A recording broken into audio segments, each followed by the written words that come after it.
Bismillahirrahmanirrahim. Assalamualaikum warahmatullahi wabarakatuh. Perkenalkan, nama saya Nurjana dari kelompok 5. Baik, saya akan menjelaskan atau mempresentasikan materi pertama mengenai analisis kinerja keuangan PT Industri Jamu dan Farmasi Sido Muncul Tbk periode tahun 2022 dan tahun 2024. PT Industri Jamu dan Farmasi Sido Muncul Tbk merupakan salah satu perusahaan jamu dan farmasi terbesar di Indonesia. Perusahaan ini didirikan pada tahun 1940 dan di kota Semarang, dan telah memproduksi lebih dari 250 jenis produk. Di antaranya itu telak angin dan kuku bima energi yang kita tahu, dan memproduksinya itu sejak tahun 2013, dan perusahaan ini juga telah tercatat di Bursa Efek Indonesia. Baik, saya akan menjelaskan slide selanjutnya, yaitu rasio profitabilitas yang terbagi atas dua, yaitu gross profit marketing atau GPM dan net profit marketing atau NPM. Saya akan menjelaskan yang pertama, yaitu gross profit marketing atau GPM digunakan untuk mengukur kemampuan perusahaan dalam menghasilkan laba kotor dari penjualan setelah dikurangi harga pokok penjualannya. Sementara itu, net profit marketing atau NPM mengukur kemampuan perusahaan dalam menghasilkan laba bersih setelah dikurangi seluruh biaya operasional, bunga, dan pajak. Berdasarkan hasil analisis tersebut, nilai GPM mengalami peningkatan secara konsisten yang kita lihat pada gambarnya, yaitu dari 560,10% pada tahun 2022 menjadi 58,71 pada tahun 2024. Hal ini menunjukkan bahwa perusahaan semakin efisien dalam mengolah biaya produknya atau mengolah biaya produksinya. Dan di sisi lain, NPM sempat mengalami penurunan menjadi 56,66% pada tahun 2023. Akibatnya menurunnya itu karena penjualan dan peningkatannya beban usahanya.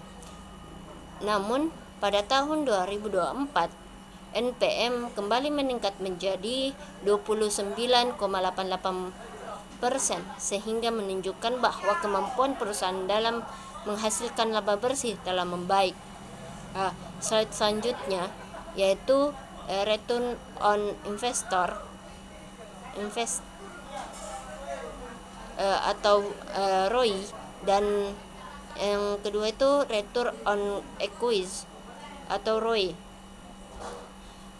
ROI merupakan rasio pengukur efektivitas perusahaan dalam memanfaatkan seluruh asetnya untuk menghasilkan laba. Semakin tinggi ROI, semakin efektif perusahaan mengalami pengolah aset yang dimilikinya. Sementara itu, ROE mengukur tingkat pengembalian yang diperoleh pemegang saham atas modal yang mereka investasikan. Pada tahun 2024 nilai ROI menjadi 29,7%, sedangkan ROE menjadi 33,5%, yang merupakan pencapaian tertinggi selama periode analisis.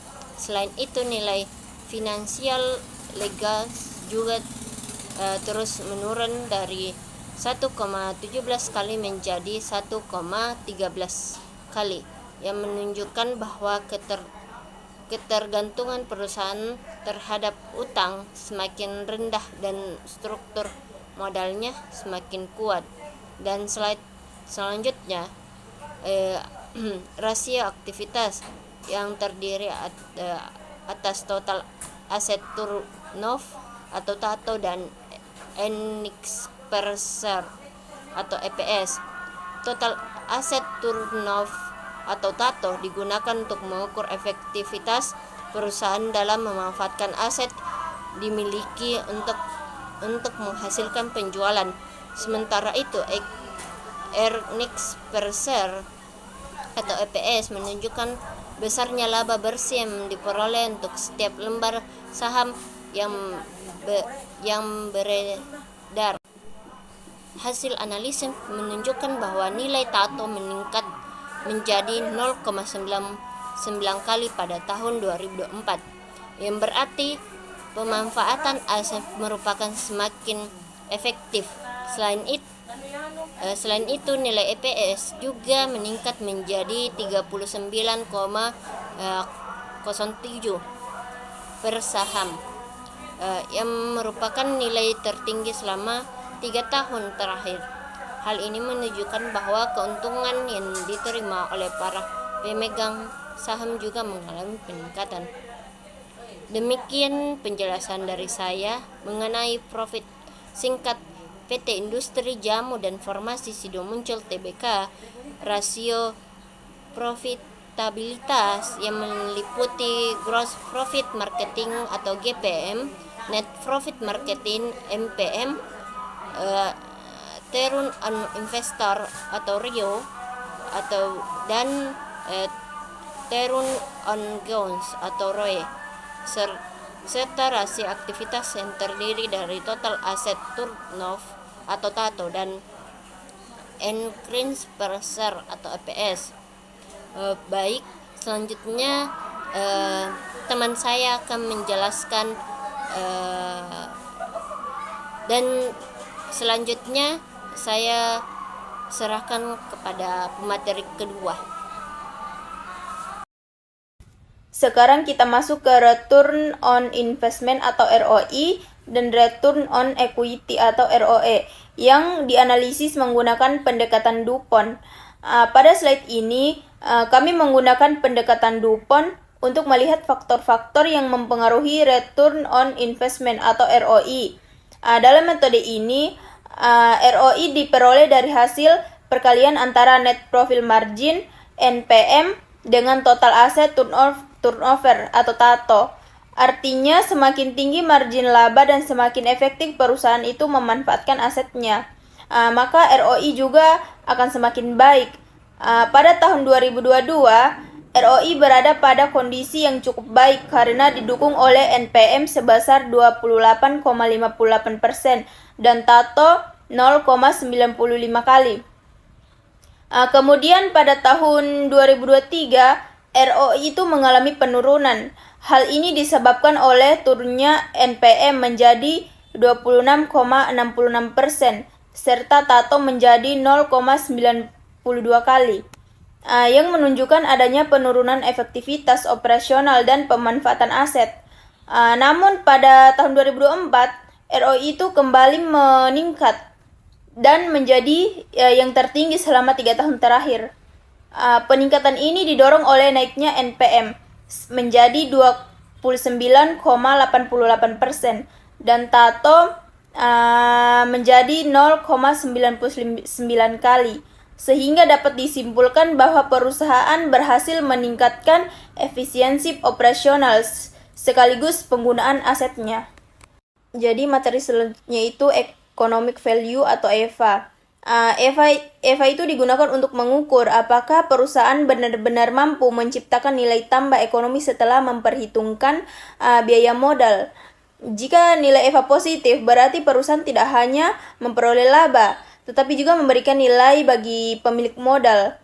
Berdasarkan hasil analisis EVA, PT Industri Jamu dan Farmasi Sido Muncul Tbk selalu bernilai positif selama periode tahun 2022 hingga tahun 2024. Pada tahun 2023, EVA memang mengalami penurunan sekitar 19,42% akibat laba yang menurun. Namun nilainya tetap positif. sehingga perusahaan itu masih mampu menciptakan nilai ekonomi. Kemudian pada tahun 2004, EVA mengalami peningkatan sekitar 38,41% dan menjadi tertinggi selama periode penelitian. Hal ini menunjukkan bahwa perusahaan semakin efisien dalam mengelola modal dan berhasil meningkatkan nilai tambah ekonomi bagi para pemegang saham. Jadi slide berikutnya itu membahas mengenai Revin Economic Value atau REVA. Berbeda dengan EVA, REVA menghitung biaya modal berdasarkan hasil nilai pasar perusahaan, bukan berdasarkan nilai buku. Oleh karena itu, REVA memberikan gambaran bagaimana kinerja perusahaan jika dilihat dari perspektif pasar. Hasil analisis menunjukkan bahwa REVA selama tahun 2022 sampai tahun 2024 masih bernilai negatif. Hal ini berarti laba operasi perusahaan itu belum mampu menutupi biaya modal yang dihitung berdasarkan nilai pasar perusahaan. Meskipun demikian, nilai REVA menunjukkan tren yang terus membaik setiap tahunnya. Perbaikan ini terjadi karena biaya modal semakin menurun, sehingga selisih antara laba operasi dan biaya modal menjadi semakin kecil. Dengan demikian, meskipun REVA masih negatif, kondisi tersebut menunjukkan bahwa Sidom Muncul sedang bergerak ke arah yang lebih baik dan semakin mendekati kondisi penciptaan nilai ekonomi menurut perspektif pasar. Baik, saya akan melanjutkan materi tentang financial value atau FVA.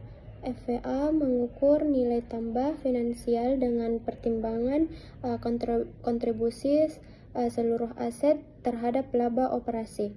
Adapun rumusnya yaitu FVA sama dengan NOPAT dikurang ED ditambah D, di mana ED sama dengan WACC dikali total aset dan D sama dengan depresiasi aktual.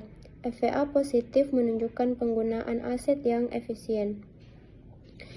FVA di 2020 yaitu 866.174 juta. NOPAT 1.086.386 juta. Dikurang nilai tambah finansial tercipta. FVA di 2023 sebesar 733.430 juta, menurun seiring penjualan turun sebesar 7,75%, namun tetap positif. Dikurang manajemen aset tetap efisien. Adapun komponen FVA di 2022 sampai 2023 yaitu WACC sama dengan 99%, adapun tarif pajak sebesar 22%, depresiasi atau D yaitu sebesar 146 sampai 152 miliar. Interpretasinya penurunan FVA di 2023 disebabkan normalisasi pasca pandemi dan persaingan industri, bukan inefisiensi fundamental. Sidom Muncul konsisten menciptakan nilai tambah finansial bagi pemegang saham. Materi kedua yaitu market value atau MVA. MVA mengukur kekayaan kumulatif yang diciptakan bagi pemegang saham. Adapun rumusnya yaitu MVA sama dengan market value of equity.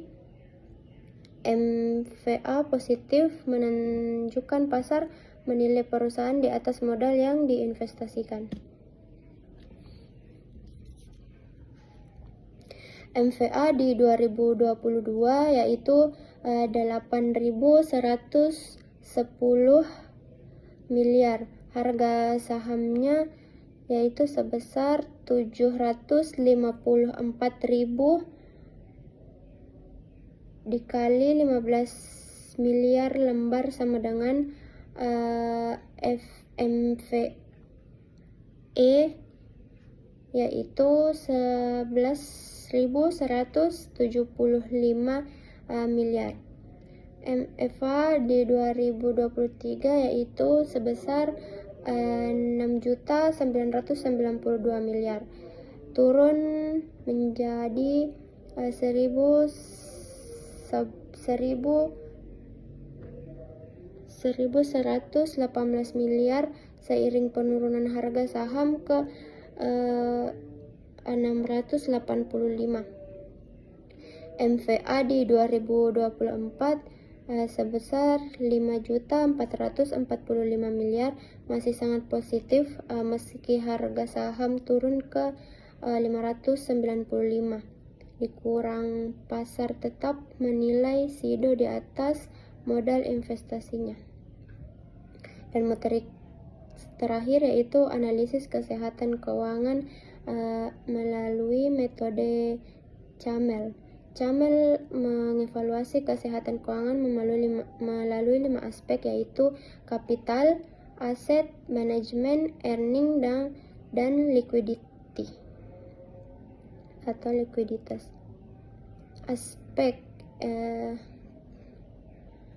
Aspeknya yaitu yang pertama di kapital di 2022 sebesar 0,15 kali, di 2023 0,14 kali, dan di 2024 yaitu 0,13 kali.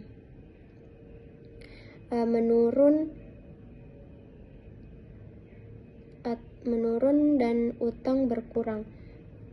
Aspek kedua yaitu aset di 2022 sebesar 0,88 kali, di 2023 sebesar 0,91 kali, dan di 2024 yaitu 0,99 kali. Meningkat dan aset lebih efisien. Aspek ketiga yaitu manajemen di 2022 yaitu 30,7% dan di 2023 26,7% dan di 2024 yaitu 29,9%. Pulih dan efisiensi biaya membaik. Di aspek keempat yaitu earning di 2022 yaitu 27,40%, di 2023 yaitu 24,4%, dan di 2024 yaitu sebesar 29,7%. Meningkat dan labanya semakin optimal. Aspek kelima yaitu liquidity atau likuiditas di 2022 yaitu sebesar 4,94 kali, dan di 2023 yaitu 5,08 kali, di 2024 yaitu 5,40 kali. Meningkat dan likuiditasnya sangat sehat. Kapital atau DER menurun konsisten. Struktur modal kuat dengan ketergantungan utang sangat rendah. Adapun aset yaitu meningkat setiap tahun. Pemanfaatan aset untuk menghasilkan penjualan semakin efektif. Dan manajemen setelah tertekan biaya operasional pada tahun 2023 semakin membaik dan pulih. Earning di ROA-nya di 2,9,7% di 2024 menunjukkan kemampuan menghasilkan laba yang sangat cukup baik. Dan liquidity atau likuiditas yaitu